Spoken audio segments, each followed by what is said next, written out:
Hello guys, nandito na naman ang inyong Tito Noy. Ngayong araw ay tayo mangunghuli ng moyna. Pakain sa alaga nating isda.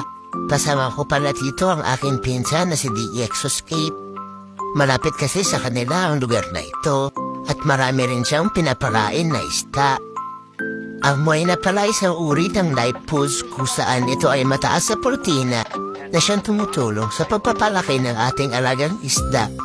Yun lang, salamat!